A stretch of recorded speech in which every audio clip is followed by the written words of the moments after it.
All right, go to the big segment of this week. We've moved away from confusion, I think. We're getting to more locked-in type positions. And we're going with the number 10s this week. 10 number 10s. Say that again. And, gee, some big names. There's some younger names as well. Yep.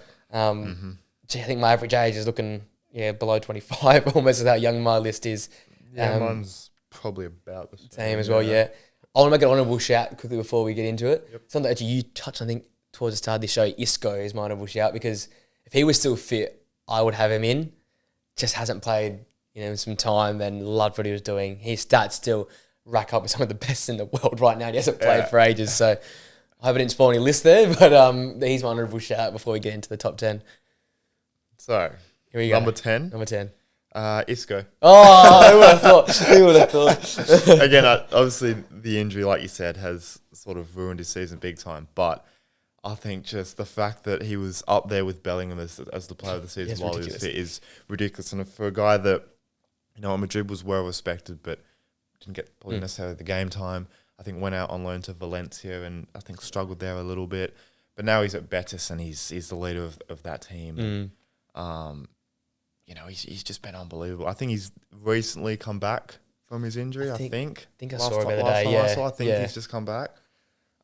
So, as far as I'm concerned, should still be very much considered, if not going to the Euros for Spain, I think with a shadow of a doubt.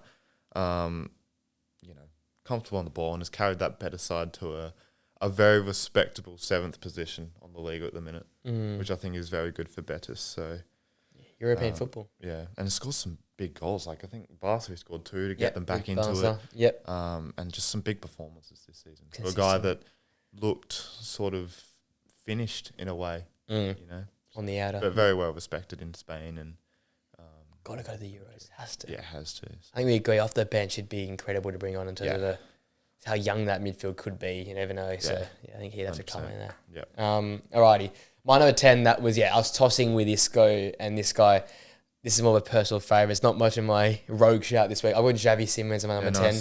Nice. These guys' stats are almost similar. I think Xavi Simons just got more because he's played more games. But I'm so big in this. I cannot wait for next season with him and Zé. It's going to that be fun, midfield there, that youthful, PSG team will, pique my interest. I'll be looking at PSG a little bit more often because he's just got the pace. He's got a quick turn of acceleration, breaks through the lines, and he has a worldie in his bag. We've seen him swivel volleys and half volleys and long shots. He's constantly on the Bundesliga page just scoring his worldies. So love what he does. And every time I've seen him watch Leipzig, him and Olmo, that little connection they've got there, creative minds. You put him with another creative mind, I think any team, any back line will struggle to contain him. And I think when this guy was talking about when he was 15 or 14, everyone was like, the sky's the limit. And then he you hope they don't disappear into, but he stayed at that level, right? He stayed consistent. It's similar to a Martin Odegaard where he was so much pressure when they were young, big club, but he's going to continue to remain relevant, I guess.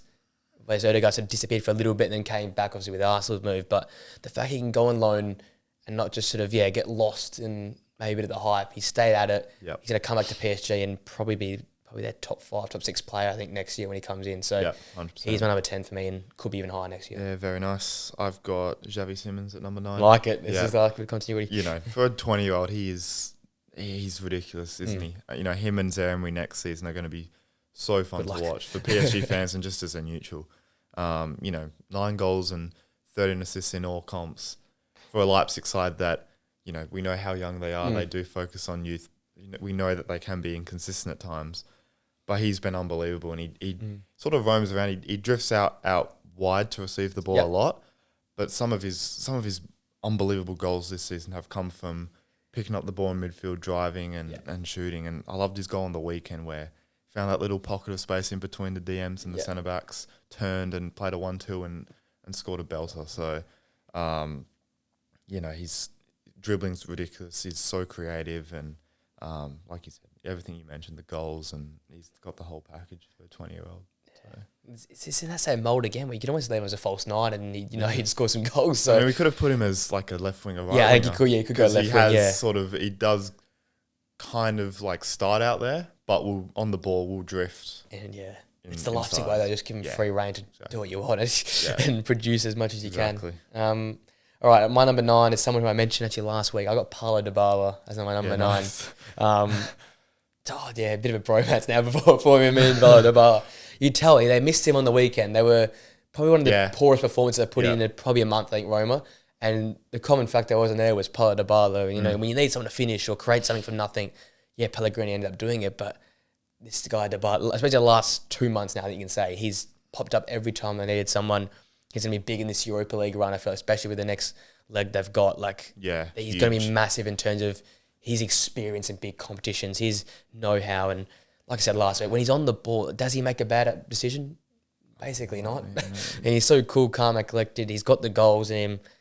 And the assist numbers this year followed. And I'm pretty sure, I don't know what I found out the number was last week, but I think I was saying, like, it's probably, you know, in the top 5 amongst every league, his numbers he's put up together.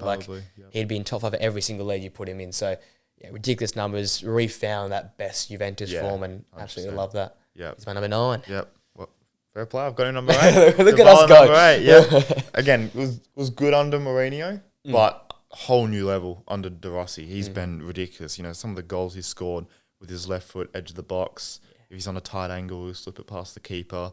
You know, playing in behind Lukaku, I think, you know, Lukaku looks 10 times the player we saw him on the weekend, he missed some absolute sitters. Yeah. You know, but yeah, Dybala's, you know, brilliant. Again, he's had the odd little injury here and there. He has missed, like, nothing long term, but he has missed the odd 1 or 2 games, not just this year, but over the past couple of seasons. But yeah, that left foot is probably, I can't think of a better foot in Serie A. Yeah. One of the best in the world for sure. Yeah. When he's on and could be higher if he maintained this level and got the chance to for a whole season. Copa America coming up as well. Yeah, he got to be a starter, surely. Yeah, I think even Europa League, I think if Roma are going to go far in this competition, it'll be all through him. One man. Yeah. Yeah. If he's on fire, I think they could very easily reach the semi, get past AC and, Leverkusen. You never know. See what happens. All right. I think we'll go with the same numbers because I've obviously got a player that you had last week that I'm going to have in this list. So we might have all the same names. I went bold with number 8, and I don't know if I'm going to regret this or not. I'm going to go with Jamal Musiala as my number 8. Oh. Low down. I've got a bit of a few players I think right now who I prefer. Okay. And he's more preference because right now Musiala's lighting the world on fire in terms of he's their best player. Harry Kane, then Musiala, let's say that. Yeah. He's been ridiculous this year. He's getting overshadowed by someone else in the league, in my view. That's why I've got it a little bit lower. It does feel hard to me saying this, but I just think you give me another year, maybe he's like 3rd. But right now, I just think it's a short sample space. End of last season and this season, ridiculous. Unstoppable when he gets his head up. I think he's one of the best. He can get his head up, start driving into spaces, intricate interplay. I still think some of the players above have that better long-range passing, like some of the Hollywood passes, I guess we like to call them. But, this guy, good size, good package, can play anywhere across that sort of left wing, right wing, down the middle. Yeah. Feels like he can slot in anywhere. And as I said, he's been very important for Bayern this season. He's the second-best player by a long way. Yeah. And, what would they do without him or Tell, to be honest? Because these guys have come up clutch in big moments. So the next generation. It does feel a little harsh, but I like the players above him a little bit more. That's fair enough. That's the first rogue one of the day. Yeah. That's fair enough. Number 7. I don't know if you'll have this guy, actually. I've got James Maddison. Number 7. I had him originally. Obviously, big injury this season, but start of the season, he was on absolute fire. Probably you could argue, the best signing in the Premier League. Probably definitely top 3 for sure.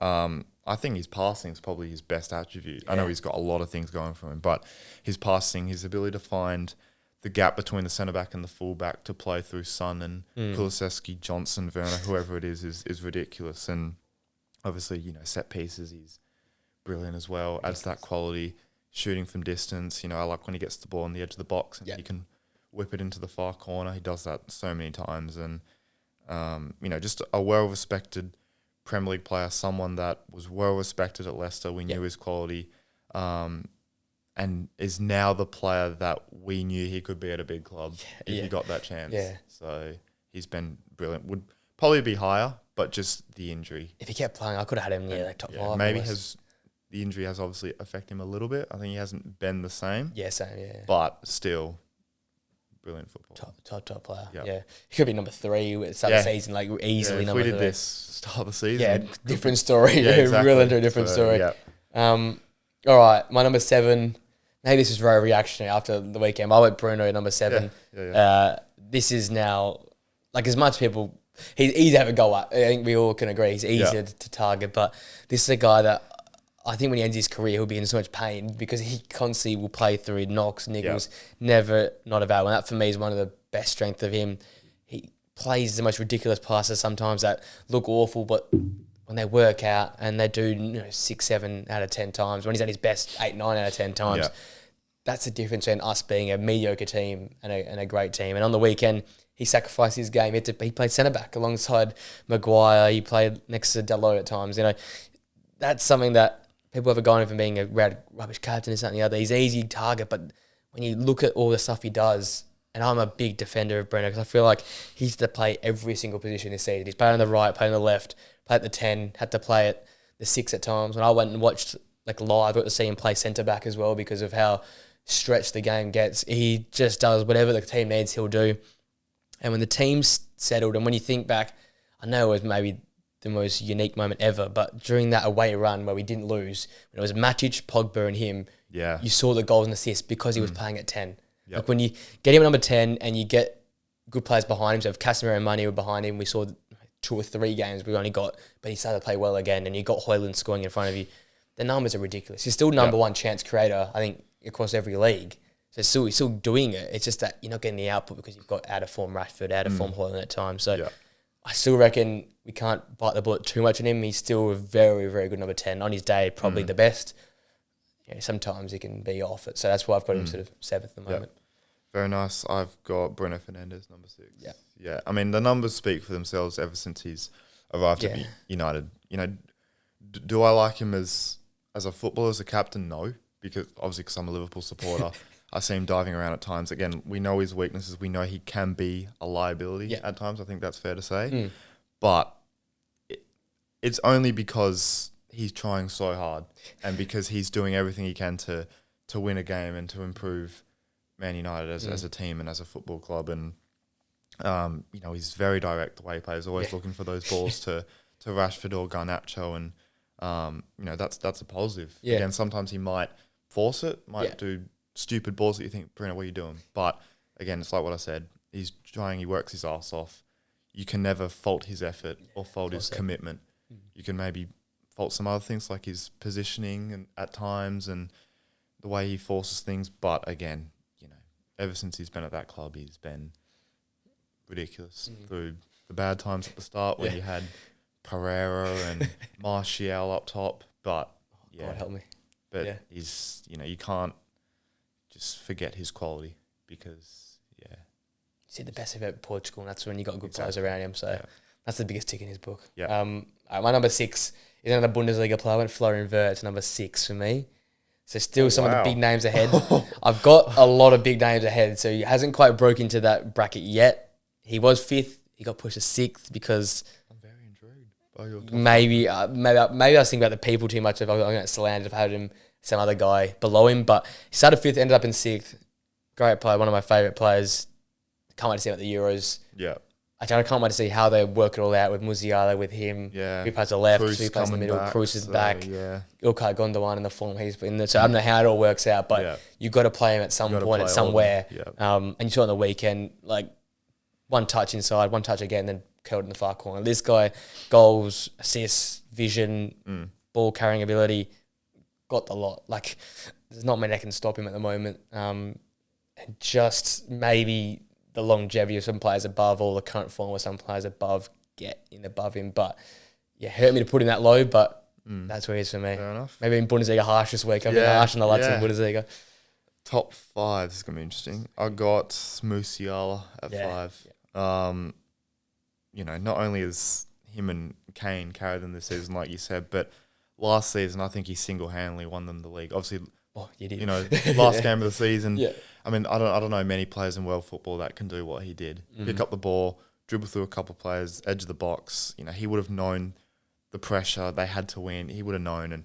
And to do that was just ridiculous. And, his dribbling is outrageous. I mean, some of the goals he scored in the past couple of weeks have been Puskas contenders. Yeah, I mean, they've been ridiculous. You know, and when things aren't going well for Bayern at times this season, whether it's been Champions League or Bundesliga, he's just been the one to say, you know, I know there's experienced guys like Kane and Kimmich and Muller, but I'm going to be the one to step up and you know, it doesn't matter with all these guys, their experience. I'm going to show, you know, the world, you know, what I can do, and that's what he's done. Him and sort of Matisse Tell this season, and I think 12 goals and 7 assists for a struggling Bayern side is still a very good, respectable return. And you know, probably the only weakness in his game is, despite how good his dribbling is, there are times where he could release the ball maybe a little bit earlier. I think that's something that a lot of Bayern fans are very harsh on him about. But when you got a player that can dribble and create that well, sometimes you just got to accept that, you know, sometimes it'll be brilliant and sometimes it'll be frustrating. But a bit like similar to Bruno, you just got to, because of how much he tries and wants it and his competitiveness, you just got to kind of just accept that. Live with it a bit. Exactly. Yeah. No, good call. Good call. My number 5, who are Arsenal fans, you got Martin Odegaard number 5, so don't hate me anymore. I'll put him up floor inverts for God's sake. Nah, you put together these guys last 24 months almost, 18 months if you want to really shorten it. One of the best in the world. He's probably the most, other than for one guy, basically centre mid, but he's basically in this list for me the most all-rounded in terms of he could drop in a number 8, and I still reckon that's something to play around with if you're Arsenal at some points with Havertz wants to go on the 10. He's got enough defensive IQ to sort of drop in and be a great midfielder. And I think what I've been most impressed about this season, he struggled at the start, especially in those low blocks. I said a lot in my prediction videos, if you're against Arsenal, play the low block against them because they struggle at times. But what you've seen when they've broken through the low block or beaten these small teams, him and Saka's ability just to play those 1-2s and take out 5 players, just eliminate 5 players defensively because how they work together is like, I've been like gobsmacked. Like I'd said most time this season, especially the first half of the season, I would watch there in awe of what Arsenal are doing because how they're playing through the lines. And Saka and Odegaard, the fact that he can just sort of wander out, Odegaard just sort of wanders out wide, helps the winger out, gets him involved, and then will drop back in, edge of the area for a great finish. You know, those goals haven't quite come as often this season as it was like last year. It felt like he was always just popping up, edge of the box, bang, goal. Yeah. And I can talk about that because he came and did it to us against this early start of the season, just pops up edge of the area, and it's a goal. So all-round game, ability to get others involved and improve this and captain as well. Like I talked about him earlier, he sort of went away a little bit when he got loaned away from Real, stuck at Real, and then he's got the big, apparently the end of his career top move to Arsenal because Arsenal was struggling, but he's become one of the top number 10s in the world. So fair play to him. Hang on, very well said. Number 5. My number 4 is Martin Odegaard. Look at us go. Yeah, pretty much exactly what you said. Everything. I mean, last 2 years been exceptional. You know, for a guy that's only 25 to be captaining the side, he's got so much experience, but yet still so much to learn and develop. And you know, his passing in between sort of tight spaces. I mean, we saw it in the Champions League, Trossard's goal. I mean, that ball is just ridiculous. Not many players in world football see that kind of pass. And it's bang on about what you said, edge of the box goals. I mean, he's always there. Saka and Martinelli getting along the byline, and he's just there. And he always finishes the opposite corner. Always, it's brilliant finishing. It's a hard finish to do. Yeah, because you can very easily mess it up. You can drag it. You can hit it straight at the keeper, but it's hit the side netting every time, pretty much, or the top corner. It is just brilliant, and he's starting to step up in the bigger games as well. Which, you know, Liverpool, the last 2, probably 3 games, he's been really good. You know, the Man City game at home and the United game. So that's something that, for me at the start of this season, I was looking at him saying, the bigger games, can you do what you do against the Wolves and the Crystal Palaces, those kind of mid-table teams? But yeah, he's been, exactly as you said, he's been brilliant for the past 2 seasons. So. All right, get ready, ladies and gentlemen. This is the Man City team. Number 4, I've got Phil Foden. I know you can put him on the left, and I imagine that's where you're going to have him on the right or left, or wherever you want to put him at the front, basically across the front line. But I just felt like getting them all out of the way at once. So I got Phil Foden number 4. Arguably, maybe right now, alongside Verts, the most in form. Oh, and someone else I have to mention as well.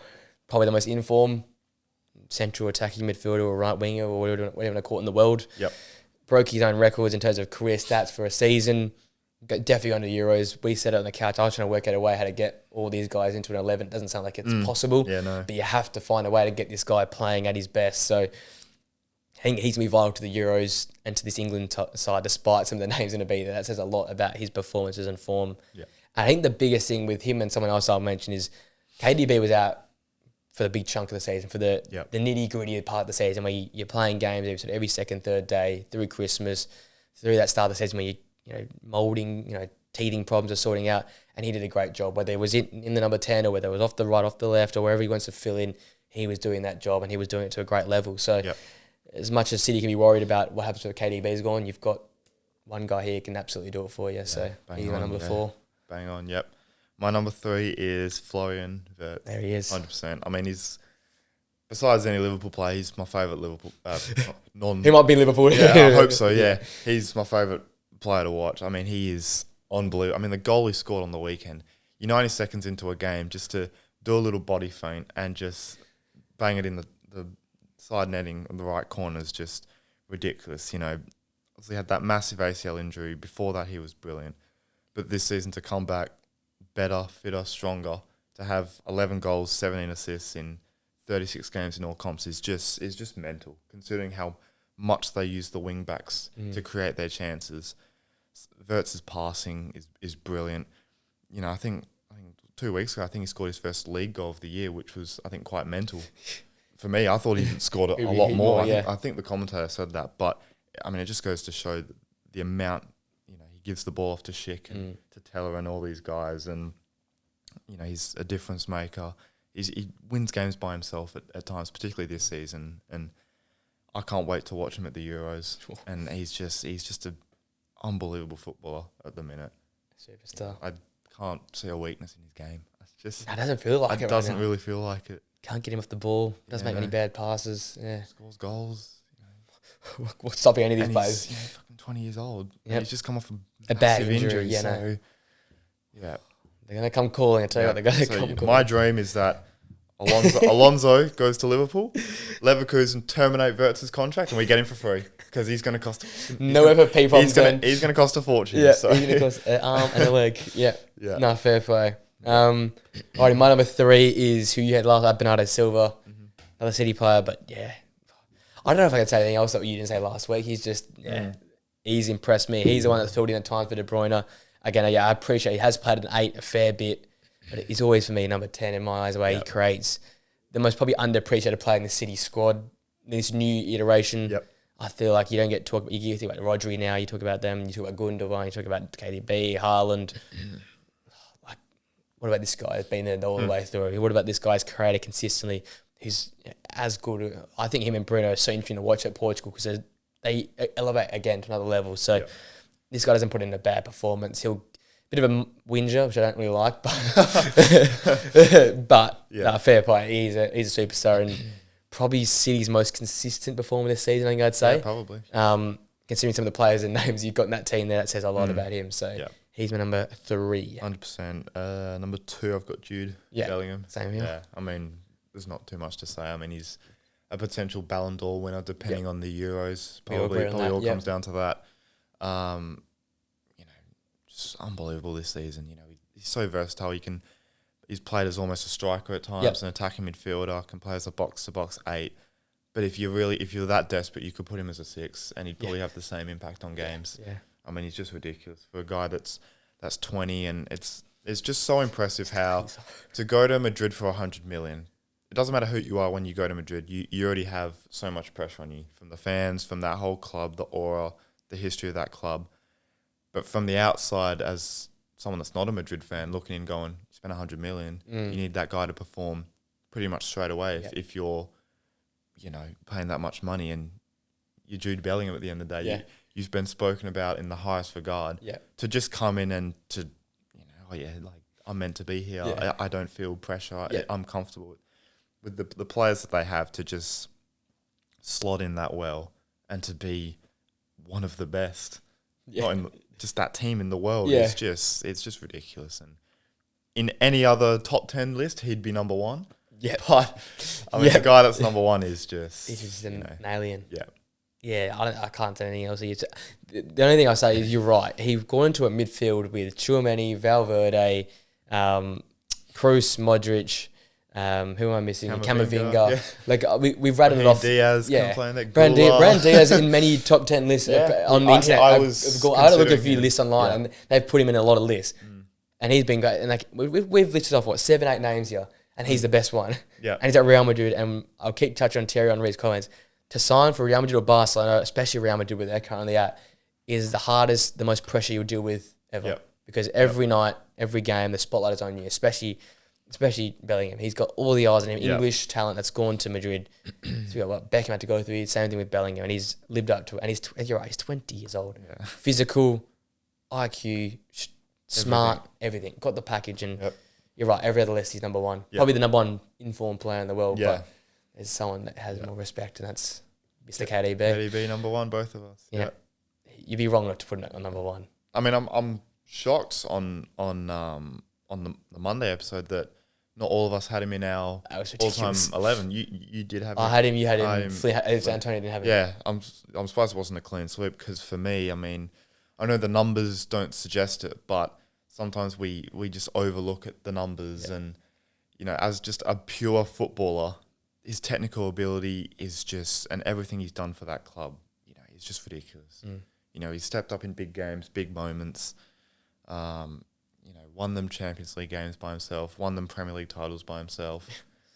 I mean, you look at the highlights package of him and you think, how are some of these balls that he delivers to a Foden or a Haaland or a Aguero in the past even possible? But he's just, you know, ever since he's come to that club, it's always been, how do we stop Kevin De Bruyne? And no matter what you do, who you throw at him, he's so smart. He can move to any side of the pitch. He can find his own pockets of space and just create and just be a ridiculous footballer. Yeah, I've always said it's his and Salah's era, and because of the numbers that and the number of trophies he's got, it becomes his era. Yeah. But like as much as I appreciate all the other midfielders that Antonio had and all the other great Premier League midfielders, but when it's all said and done, if you just take away, you just watch him, I think he's got to go up there as the best. Like he's got everything. The numbers don't suggest it, obviously. No. I think Tot said it, but I think Lampard has like 100 more goal contributions. Different team, different structures, and like I just think pure midfielder, like in terms of attacking midfield, creating midfielder, try and stop that. Try and beat that because you know he's like Scholes was always regarded as the best passer. I think he's got better passing than him. Yeah. You know, the smarts of Jared on the ball, I still think he's probably got the better smarts on the ball. But like you can pick parts of their game. You can say here counter with this what De Bruyne has. He's just got he can play a little bit deep if you have to. But why would you waste that talent anywhere other than for the number 10? And fundamental. Pep came across. He came across. You know, fundamental to this side. So always has been number one for me. Just go over your list one more time just before we wrap this one up. So I've got Isco at 10, Xavi Simons at 9, Dybala at 8, Maddison at 7, Bruno Fernandes at 6, Musiala at 5, Odegaard at 4, Wirtz at 3, Bellingham 2, De Bruyne number 1. And I have Xavi Simons 10, Paulo Dybala 9, Jamal Musiala 8, Bruno Fernandes 7, Florian Wirtz 6, Martin Odegaard 5, Phil Foden 4, Bernardo Silva 3, Jude 2, and Kevin De Bruyne number 1. Very nice.